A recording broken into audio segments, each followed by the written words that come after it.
My name is Emily Thompson. I'm 34 years old and live in a small town just outside Portland, Oregon. If you'd asked me about my family before, I would have shrugged and said, pretty normal. A little biased, maybe. But not anymore. After what just happened, I know better than anyone. I was never the chosen one in this family.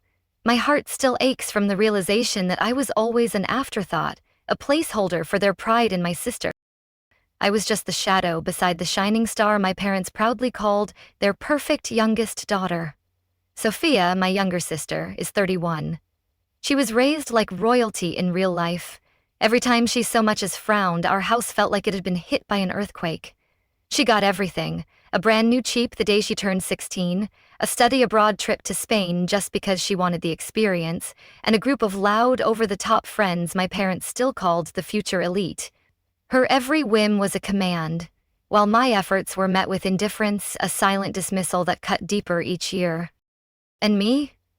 I'm the older sister, the one who had to set an example, make sacrifices, and always understand. When I got a scholarship to a state university, my mom just sighed and said, well, at least we don't have to take out a loan. But when Sophia got accepted into an art school in San Francisco, where tuition costs over $55,000, 0 cents a year, my dad nearly cried from pride. The contrast was stark. A wound I carried silently, knowing my achievements were never enough to earn their admiration. I used to think maybe I was just too average, not dazzling enough, not fragile enough to be protected. I started working when I was 20, bought a used Subaru, and moved out the minute I saved enough for a deposit. No one asked if I was doing okay. No one even remembered my birthday that year, except for an older coworker at the local bakery where I worked part-time as a baker. The loneliness of that day still lingers, a reminder of how easily I was forgotten. Over time, I trained myself not to expect anything. When I called home, Mom would ask, "So, when are you bringing someone home to meet us?" Dad would only mention that Sophia had gotten another raise, even though she changed jobs like most people change jackets. I'd just mumble an aha and hang up. Each call was a fresh stab, reinforcing that my existence was merely a footnote in their story of Sophia's glory. I had gotten used to living on the sidelines until Sophia announced she was getting married. When I received the invitation, I stayed neutral. No expectations, no resentment. I was still her sister. I would show up, dress respectfully, smile for photos, have a drink, and leave before the dancing started. Yet, deep down, a flicker of hope stirred, foolishly believing this might be a chance to mend our fractured bond. What I didn't know was that this wedding, supposedly the happiest day of my sister's life, would be the moment I was pushed beyond the last boundary of being considered family. I should have seen it coming. When my mom called me, it wasn't to help me with hotel arrangements. It was to remind me not to wear anything that would outshine the bride. Her words were a warning, a subtle command to dim myself further for Sophia's spotlight. When Sophia sent over the bridesmaids list, my name wasn't there. Instead, it was filled with her old college roommate and high school best friend. I told myself, she probably just wants her closest girls by her side. But nothing could have prepared me for what actually happened that day. From the moment I stepped into the reception hall in downtown Portland and saw the seating chart, I understood this wasn't just favoritism. It was deliberate exclusions, more subtle and cruel than I'd imagined. The sight of my isolation laid bare twisted my stomach, a public declaration of my irrelevance. It took me nearly 2 minutes to process what I was looking at. My name wasn't listed at any of the main tables, not with our relatives, not with my parents. Eventually, a man in a black suit directed me to a tiny table placed near the entrance. Right next to the coat rack, a lone plastic chair draped in a wrinkled white cloth. No flowers, no menu, no one else assigned to sit there. I stood there quietly, not angry, just overwhelmed by the sinking realization that I wasn't truly invited. I was tolerated, barely. A soft giggle echoed behind me. It was Taylor, Sophia's best friend, the same one who once called me the uptight older sister at a reunion. She glanced my way, rolled her eyes, and turned away, clearly amused. Her laughter was a dagger, sharpening the sting of Sophia's rejection. I clenched the place card in my hand and walked directly toward the bridal suite. On the way, I still tried to reason with myself. Maybe it's a mistake, maybe it wasn't on purpose. But when I saw Sophia lounging on a velvet bench, laughing in a circle of friends, it became clear she didn't care where I was seated. Her carefree joy mocked my pain, as if my exclusion was a trivial detail in her perfect day. Sophia. My voice was calm, but firm. She turned, her blonde curls pinned back with an expensive silver clip. "Oh, Emily. You made it." Her voice was light, like she was greeting a late-arriving waitress. I held up my place card. "My seat is next to the coat rack." Sophia pressed her lips together like she just remembered something mildly inconvenient. "Oh, right." There were some last-minute changes. The head tables were getting a little crowded. Her flippant tone ignited a fire in me, her indifference a betrayal I could no longer ignore. "And I'm the one who got moved?" I asked, keeping my tone even. "Well, you didn't come with anyone. You're not in the bridal party." She shrugged. "And you're not exactly close to our extended family. I figured you'd be more comfortable somewhere quieter." It felt like someone slapped me. Not because of the seating, but because of how casually she dismissed it, like I was a logistical nuisance they had to tuck away politely. "Sophia, I'm your sister," I said, looking her straight in the eyes. "Do you really think sticking me in the hallway is respectful?" She let out a small laugh, not even pretending to be kind this time. "You've been away for years, Emily. You're not really part of this family anymore. I was just being logical." Her words were a blade, severing the last thread of sisterhood I'd clung to. "Logical?" I repeated, missing tightening in my throat. That's when my mom appeared, clutching an ivory clutch and looking perfectly composed. Her face stiffened slightly when she saw me. "Emily, don't stir things up." "Sophia, it's a special day." I turned to her. "You knew about my seat." She paused for a beat, then gave a short nod. "I told Sophia you might feel hurt, but come on. You're grown now. Don't take it personally." Her dismissal was a fresh wound, confirming she'd chosen Sophia's comfort over my dignity. Strangely, that's what stung the most. "You're grown now, don't take it personally," as if growing up meant forfeiting the right to be hurt, to be treated like a family. I took a breath.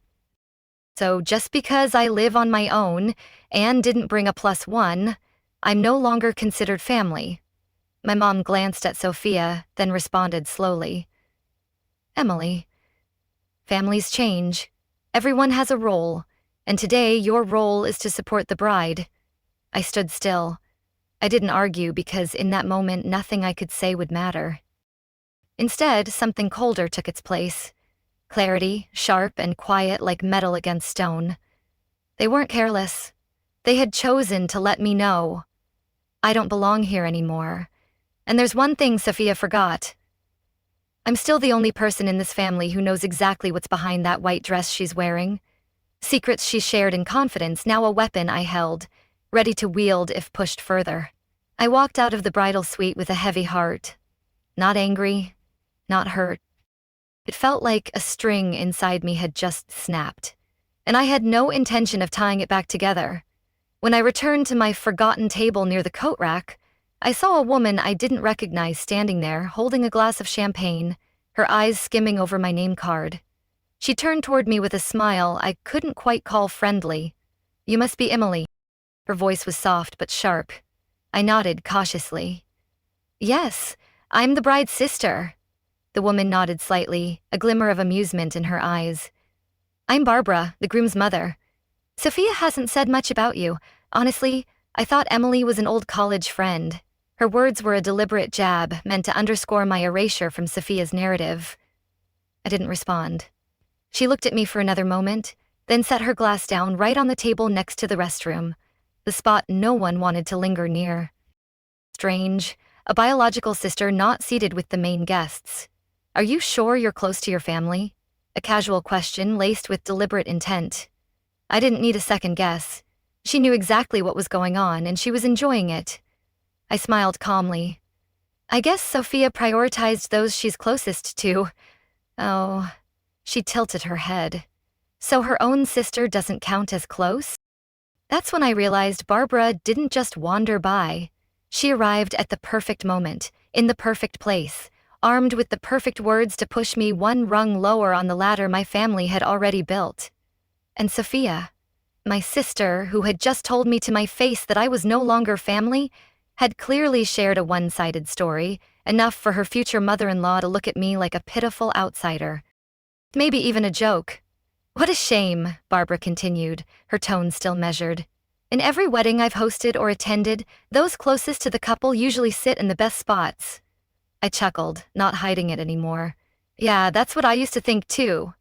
Her smugness fueled my resolve, a spark igniting the courage to fight back. She shrugged, her gaze slicing through me. But maybe this was the right call.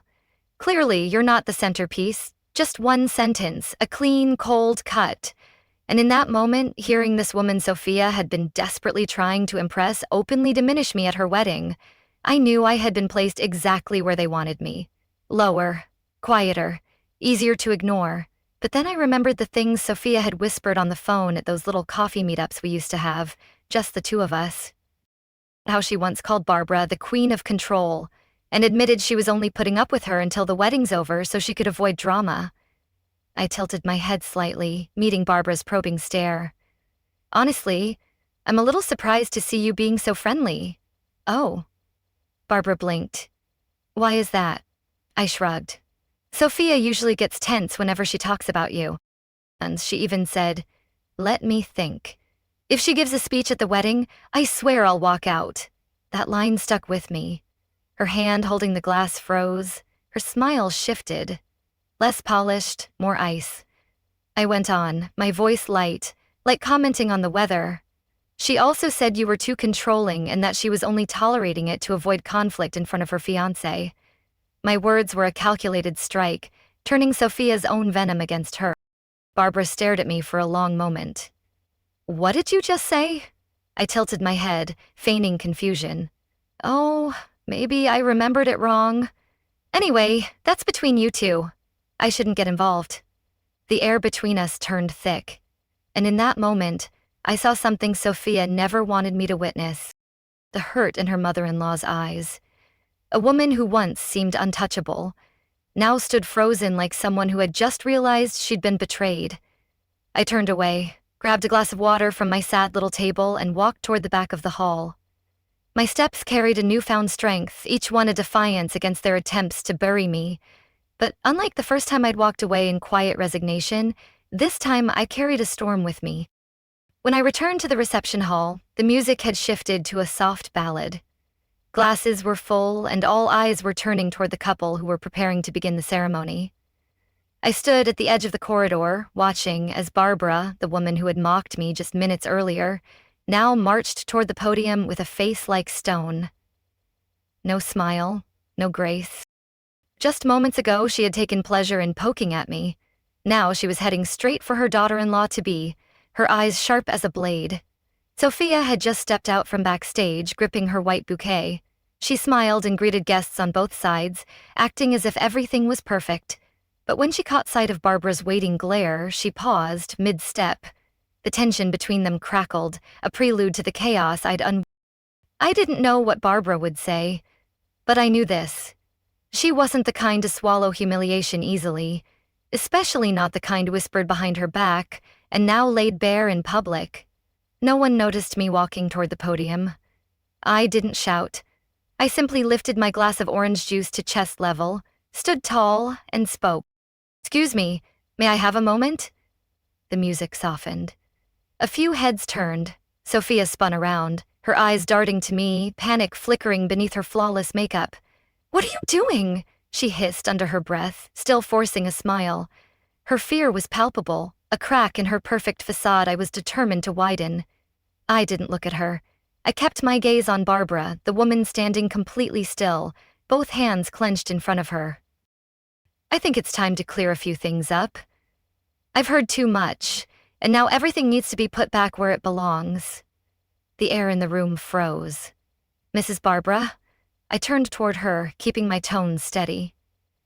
"Sophia once said, 'You shouldn't wear a metallic dress today because it would outshine the bride.'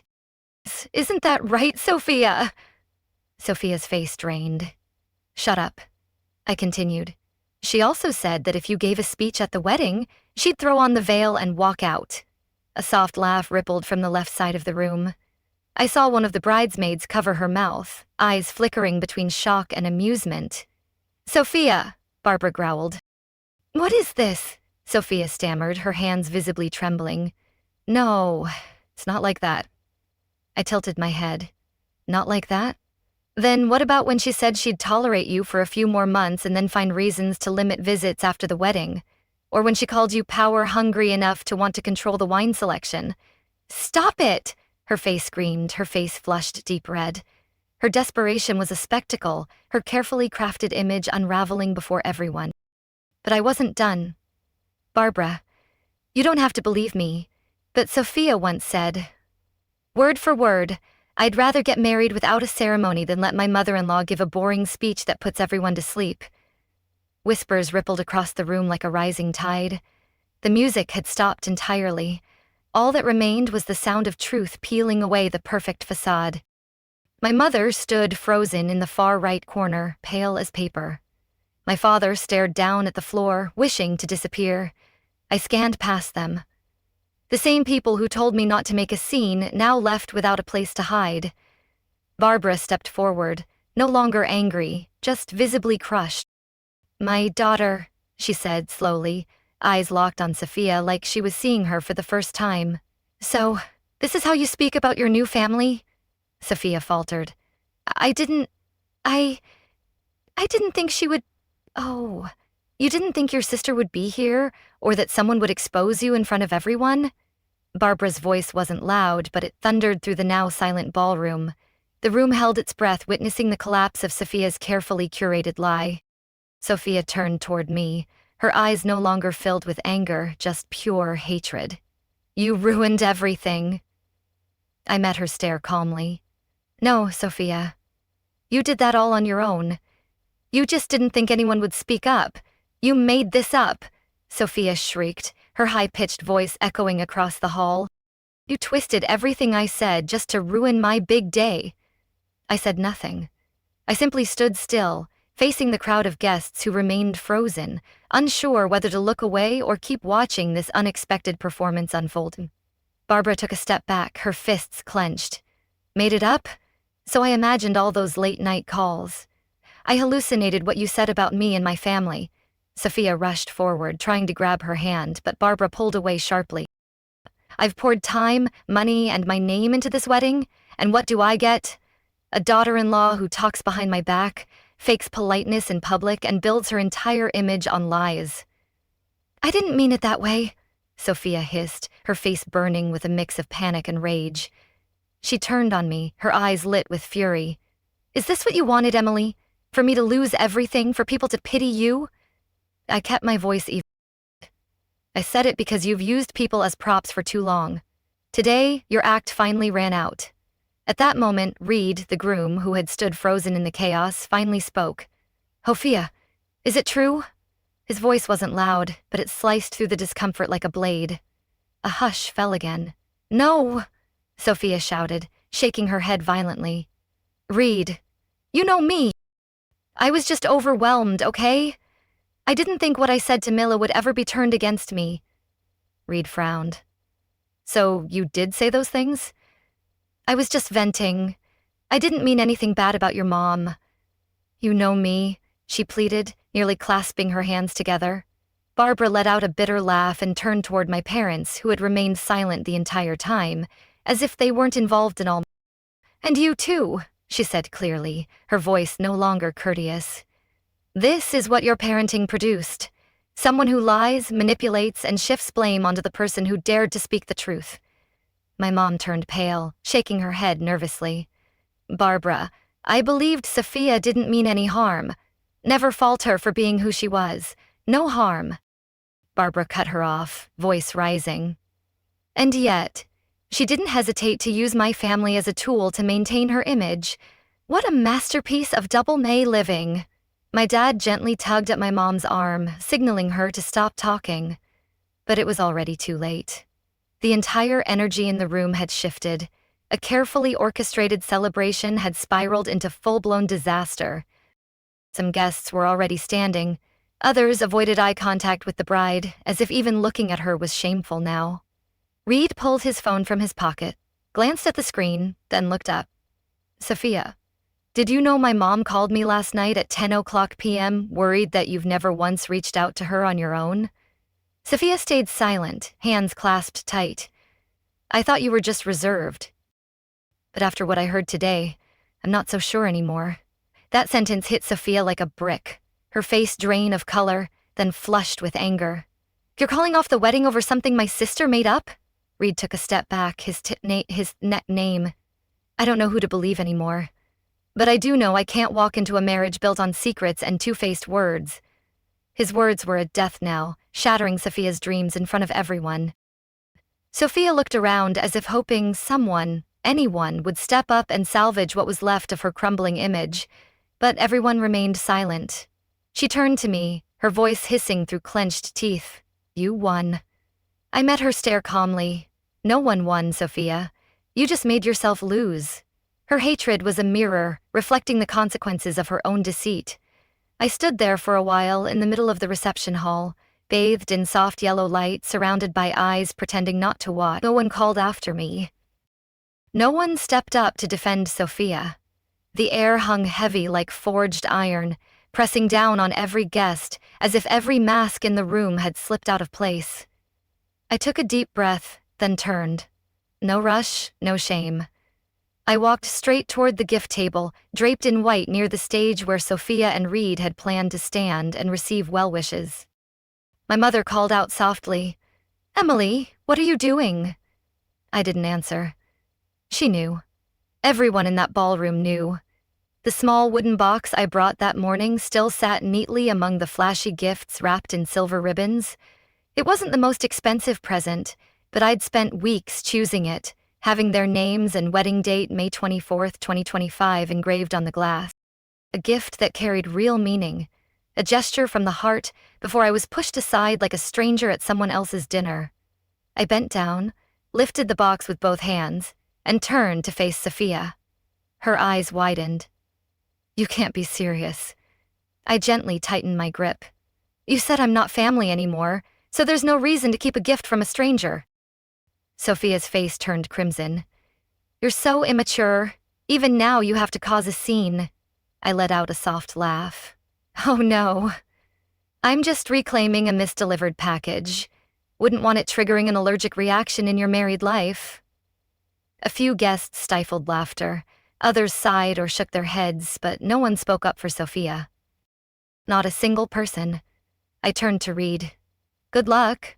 He looked at me, then at the box, his eyes drifting into a place I couldn't quite read. But he said nothing. And to me, that said enough. My mother stepped forward, her voice urgent. Emily, don't make this worse. Just leave the gift and go, please. I didn't look at her. I simply stepped back, holding on to the one thing that had once symbolized my attempt to stay kind. I think everything's clear now, I said. I'm just following the rules this family has shown me. Not invited, not welcomed, not needed.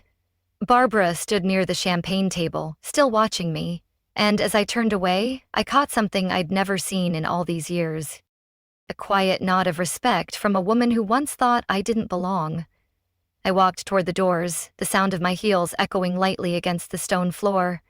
Each step peeled away a layer of something I'd carried for too long. Sophia's voice rang out behind me. You'll regret this. Keep going like this and you'll push everyone away. I didn't look back. Her threat was hollow, a desperate attempt to cling to control she'd already lost. I didn't need to. The last glimmer of chandelier light slid across the glass wall as the ballroom doors closed behind me. Outside, the air was cool. Not windy, just enough to make the hem of my dress shift slightly as I clutched the box to my chest. My eyes didn't sting. I didn't need tears. There was only one quiet realization blooming in my chest, like I had just reclaimed something stolen from me long ago.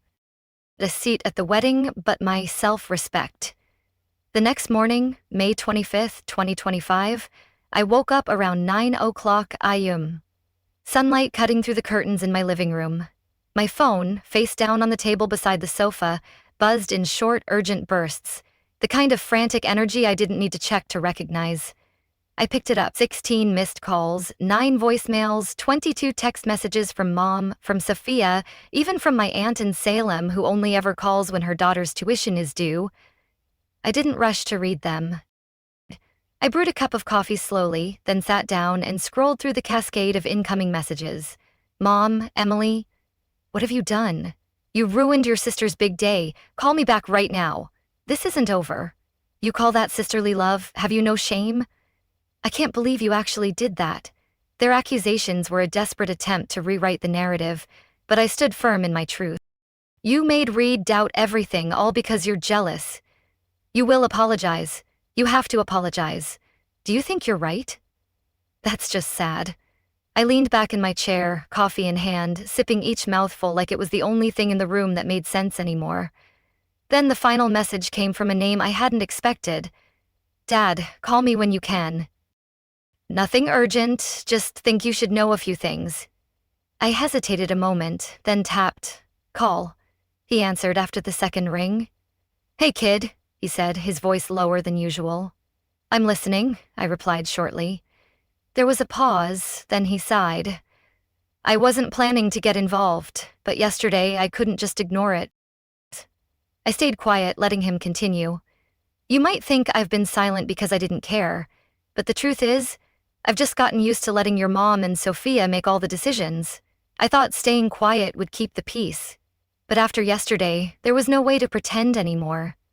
His admission was a rare crack in the family's facade, a glimpse of regret I hadn't expected. I gently set my cup down. So, what happened after I left? Dad replied. Reed didn't go back to the hotel with Sophia. He drove alone to his mother's house. According to Barbara, they argued all night. I closed my eyes, not out of satisfaction, but weariness. Years of silent hurt, all culminating in a single explosive night. What about Sophia's mother-in-law? Barbara called your mom at 7 this morning. She made it clear she doesn't want Sophia involved with her family anymore. Said Sophia's dishonest and doesn't deserve to be her son's wife. I leaned my head back against the chair. And how did Mom react? She blamed you, of course. I let out a soft chuckle. Not surprising. Dad hesitated. Sophia still won't admit she's wrong. She thinks you're the one who escalated everything. And believe it or not, she wants you to call Barbara and say it was all just a misunderstanding. I was silent for a few seconds, then replied slowly. I won't apologize for telling the truth. I know, he said, exhaling gently. And honestly, I don't think you should. I turned toward the window. The sun was already high, casting light on the shrubs swaying just beyond the glass. I didn't feel joy, but I did feel a calm certainty, as if I had finally stood where I was always meant to stand. You know, Emily, Dad added, maybe for the first time, I actually understand why you've kept your distance from this family. I didn't respond right away, but in my mind, the truth had never been clearer. In the end, it wasn't me who chose to leave them. They had pushed me away again and again, quietly, deliberately, and now they were simply dealing with the consequences of what they sowed. Their world was unraveling, and I was finally free from their chains. Are you okay? Dad asked softly. I nodded, even though he couldn't see it. I'm okay. Truly, Emily's story is a powerful reminder that silence isn't always noble. Sometimes it's just what allows the wrong people to keep stepping over you. In real life, there comes a time when you have to speak up, not to win, but to protect yourself from being trampled again. Truth may cause a collapse, but sometimes collapse is the only way to break free from relationships that exist only because of falsehood. Courage isn't about fighting. It's about knowing when to walk away and never look back. What do you think about how Emily chose to confront the truth and her family boundaries? Share your thoughts in the comments. And don't forget to follow the channel for more deeply emotional, real-life stories and valuable lessons on family.